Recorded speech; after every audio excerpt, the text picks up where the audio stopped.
School of magic season 2। Title जीवित मृत। शहर पश्चिमी बाहरी दीवारों के अंदर। घरों से आ रही रोशनियों पर धुंध भरी रात मंडरा रही थी। धुंधली रोशनी इतनी तेज नहीं थी कि लोग शहर के रात के दृश्यों को देख सके। जगह ठंडी हो गई थी। सर्दियों में शहर अक्सर कोहरे से ढका रहता था। स्वर्ग को पता था कि क्या अगली भारी बर्फबारी में बदल जाएगी। इससे नागरिकों को कुछ राहत मिलेगी क्योंकि बर्फ जमीन को सख्त कर देगी, जिससे ज़ॉम्बी के लिए जमीन से बाहर निकलना और परेशानी पैदा करना मुश्किल हो जाएगा। इस क्षेत्र की अधिकांश इमारतें पुराने घर थी। कभी कभार ऊंची इमारतें जगह से हटकर लगती थी। इमारतों की छतों के बीच एक पतली आकृति पर्पल चमगादड़ की तरह आकाश में घूम रही थी। उसके पर्पल कोट से ऐसा लग रहा था मानो वह इमारतों के बीच से उड़ रही हो। सड़क पर भीड़ उसकी उपस्थिति से अनजान थी।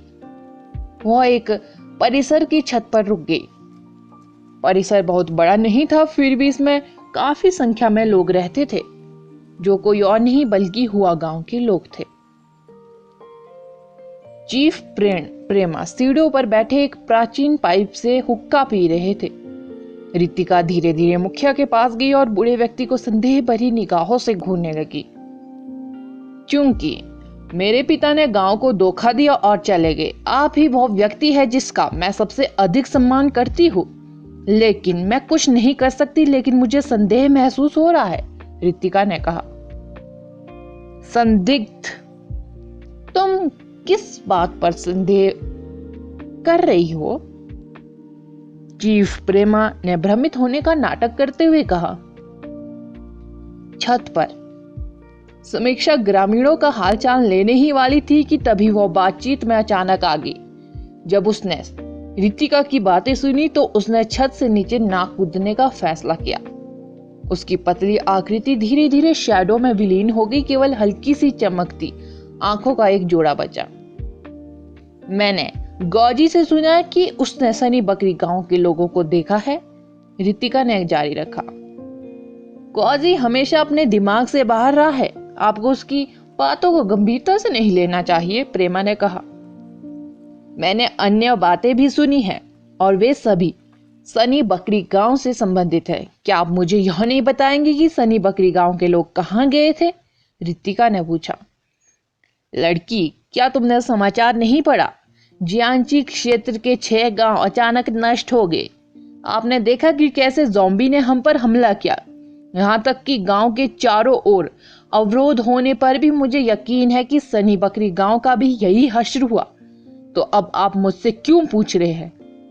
चीफ प्रेमा ने कहा। सनी बकरी गांव बहुत पहले गायब हो गया था, है ना? रितिका ने पूछा। ओ रितिका, प्रेमा ने एक आह भरी। हमारे गांव के लोग गायब नहीं हो गए। देखो, क्या मैं अब यहां खड़ा नहीं हूं? कहीं से एक आवाज ने उसे रोका। काली पोशाक में एक आदमी परिसर के केंद्र में कुएं के पास खड़ा था। वो आज भी भूत जैसा था। वह धीरे धीरे आगे बढ़ा और जब उसने चीफ प्रेमा को डर के मारे पीछे हटते देखा तो जोर जोर से हंसने लगा। चीफ जी, मैं कोई भूत नहीं हूं। तुम मुझसे क्यों डरते हो? आदमी ने कहा। तुम यहां क्यों हो? चीफ प्रेमा का चेहरा पीला सफेद पड़ गया, उससे भी बदतर, जैसे उसने कोई भूत देखा हो। रितिका ने पलट कर देखा और महसूस किया कि काली टोपी के नीचे का चेहरा कुछ जाना पहचाना है। आप? उसने पूछा।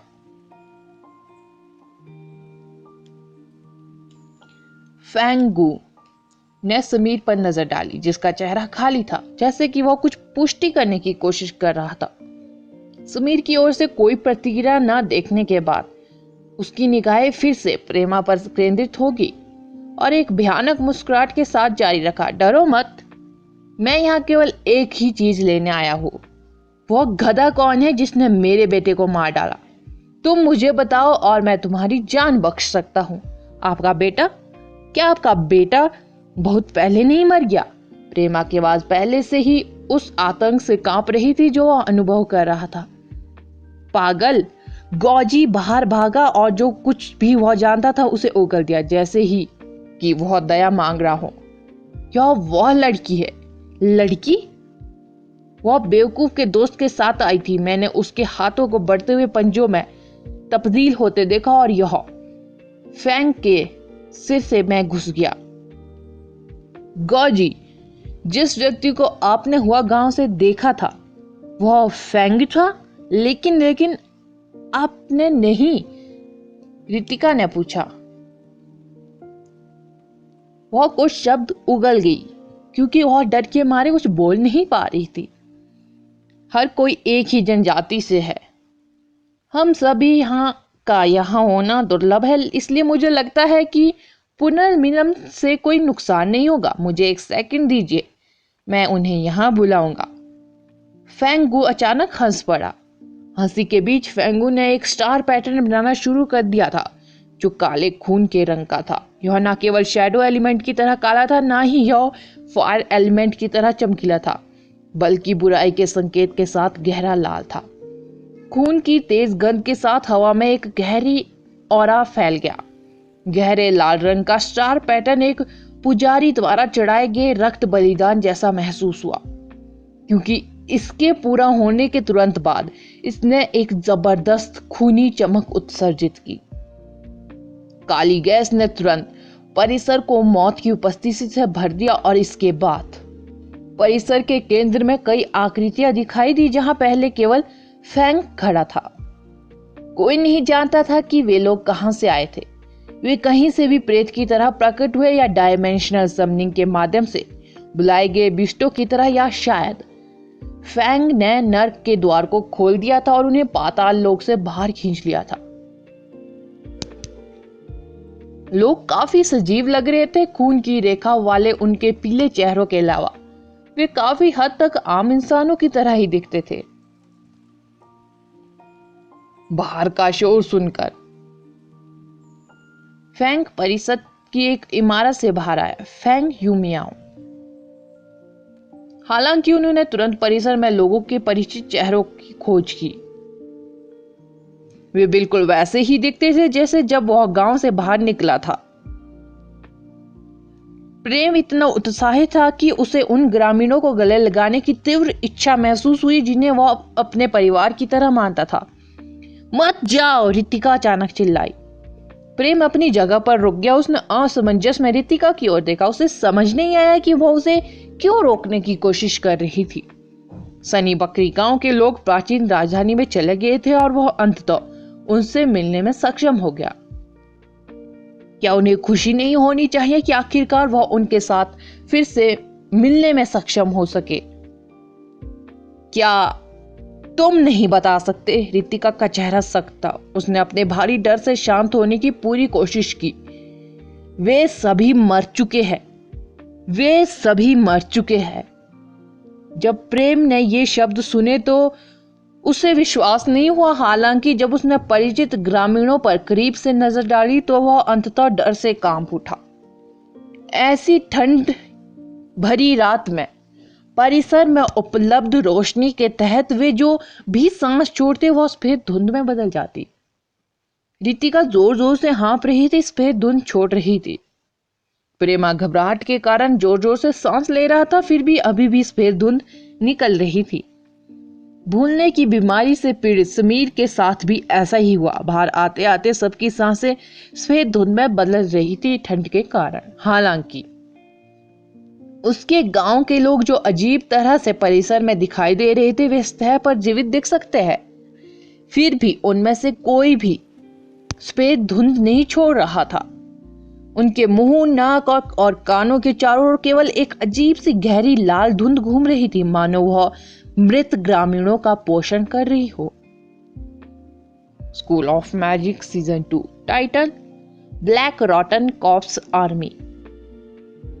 मृत्यु की प्रबल उपस्थिति थी। मैजिशियनों की दृष्टि की सीमा के भीतर सब कुछ उसी काले ज्वार द्वारा निगल लिया गया था, जिसमें काले सड़े हुए शव शामिल थे। ऐसा लगता था कि डार्क एबिस से नफरत उनके लिए एक महान पोषक तत्व के रूप में काम करती थी।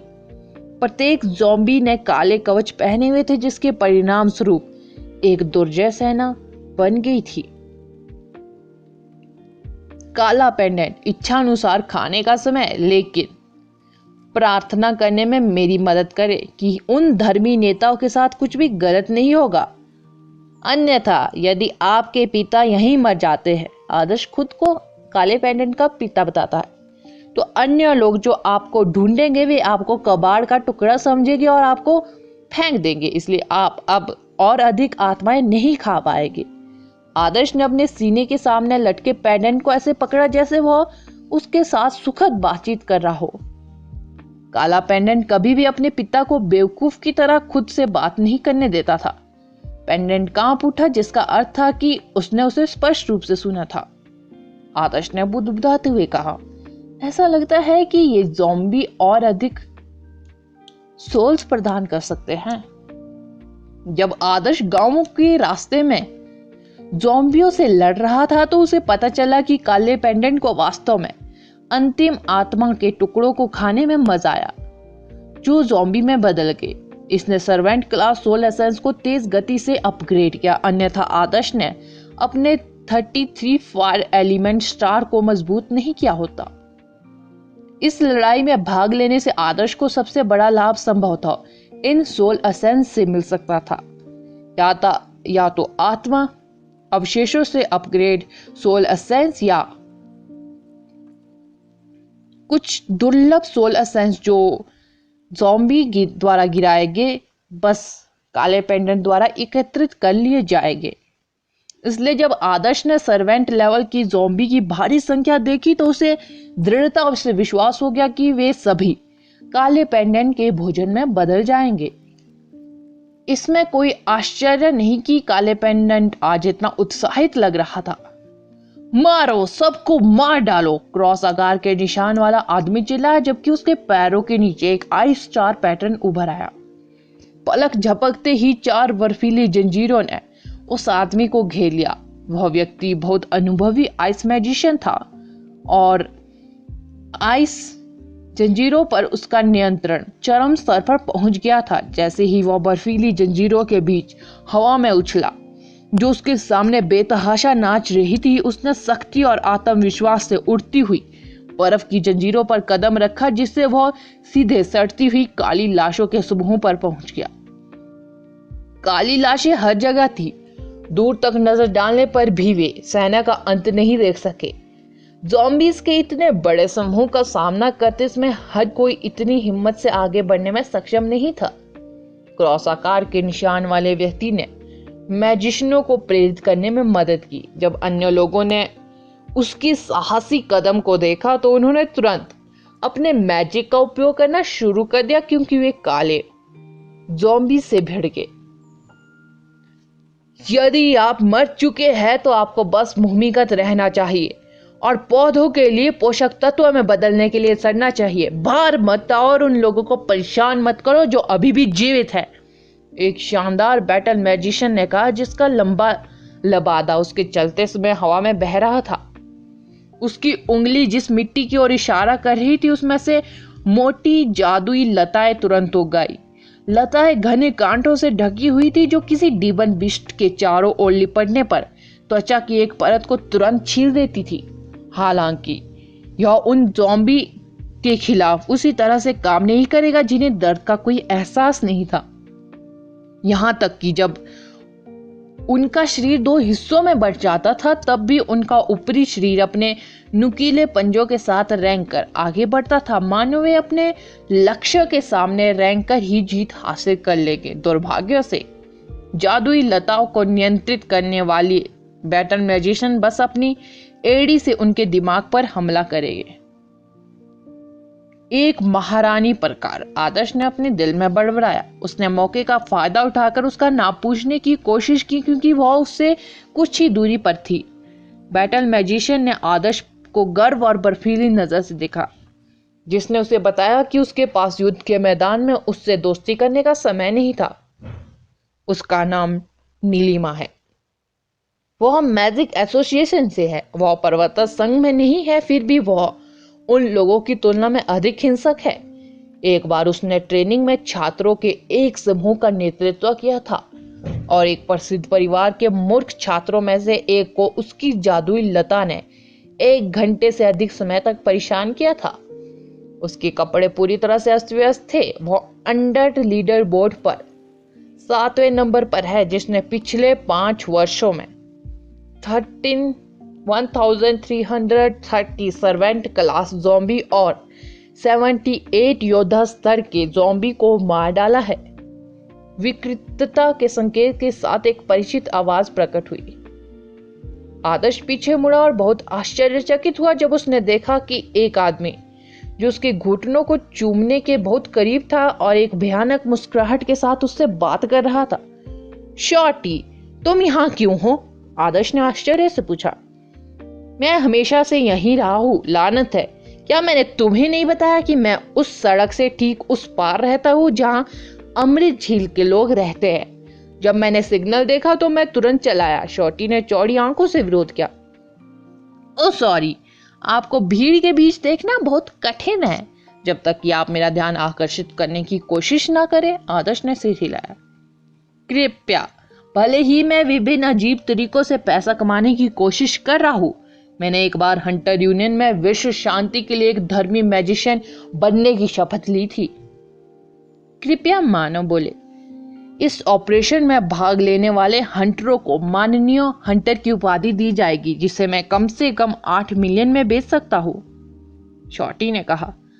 तुम्हें एक व्यापारी होना चाहिए, मैजिशियन नहीं। मुझे तुमसे नफरत है, आदर्श ने कहा। भाई, मैं भी टावर पर था। मैंने काउंसिलमैन को तुम्हें टीम में खींचते हुए देखा। आपने स्वेच्छा से काम भी नहीं किया। अरे ओह, आपने पहले जिस अंडर डेड रैंकिंग का उल्लेख किया था वह क्या थी? मिर्च या शिमला मिर्च में क्या है? आदर्श विषय बदलने में पुराना एक्सपर्ट था। शॉर्टी ने तिरस्कारपूर्ण नजर डाली, जबकि उसकी निगाहें अपने साथियों पर टिकी थी जो आगे ज़ॉम्बी से लड़ रहे थे। उसने आगे कहा, यह इंटरमीडिएट मैजिशियनों के लिए लीडर बोर्ड है। हर गुट के पास यह है। यह सभी द्वारा मारे गए ज़ॉम्बी की संख्या पर आधारित है। जिस नीलिमा के साथ आपने फ्लर्ट करने की कोशिश की थी वह 7वें स्थान पर है, जिसने 1000 से अधिक ज़ॉम्बीज को मार डाला है। यह एक ऐसी उपलब्धि है जिसे सामान्य मैजिशियनों के लिए हासिल करना कठिन होता है। गधे, तुम्हारे जैसा एक छोटा ज़ॉम्बी मुझ पर घात लगाकर हमला करने की हिम्मत करता है? तुम्हें कुचलकर मारने से मेरे जूते गंदे हो जाएंगे। आदर्श ने अपना सिर नीचे किया और देखा कि एक ज़ॉम्बी जिसका केवल आधा हाथ बचा था शॉर्टी के टखने को पकड़ने की कोशिश कर रहा था। इसने तुरंत शॉर्टी को क्रोधित कर दिया, जिसकी 5 फुट की आकृति तेजी से हवा में उछल गई। मैं देख रहा हूं, इसलिए इस बेतरतीब ढंग से इकट्ठी की गई टीम में हमारे पास कुछ एक्सपर्ट है। इसे खाओ खाओ, इस तीखा ड्रैगन फ्रूट का स्वाद बहुत अच्छा है, आदर्श ने कहा जब उसने पास के एक ज़ॉम्बी के मुंह में फायर बस्ट डाला। वो इतना सौम्य था कि ऐसा लगता था जैसे वो एक दयालु व्यक्ति हो जो सड़क पर भूखे पड़े किसी शरणार्थी को खाना खिला रहा हो। आग के विस्फोट ने इसे तेजी से खा लिया। जैसे ही फायर बस्ट उसके गले में घुसा, ज़ॉम्बी तुरंत आग की लपटों में घिर गया और जलकर राख के ढेर में बदल गया। हड्डियां तक नहीं बची। ज़ॉम्बीज के मारे जाने के बाद काले पेंडेंट ने अपने गाल फुलाए और हरे रंग की आत्मा को चूस लिया। भाई आदर्श, आप भी नहीं है? अगर मुझे पता होता कि आप इनेट टैलेंट लीडर बोर्ड पर 5वें स्थान पर डबल इनेट एलिमेंट्स वाले व्यक्ति हैं, तो मैंने आपको एक शानदार लाइट दी होती। मुझे आपको आगे बढ़ने में मदद करने की अनुमति दे। ओह, मैं आपका जिक्र नहीं कर रहा था भाई आदर्श। मैं यह कहना चाह रहा था कि मैं तुम्हें 5% की छूट देता हूँ। अगला एपिसोड जानने के लिए बने रहे मेरे इस चैनल के साथ। Thank you. रेनोवेशन के काम के कारण लेट एपिसोड अपलोड हो रहे हैं। अगर मैं रेनोवेशन के टाइम ऑडियो रिकॉर्ड करूँ तो आवाज़ एक्स्ट्रा आ जाएगी उसमें, लाइक ठक ठक ठक, बहुत सारे शोर की आवाज़।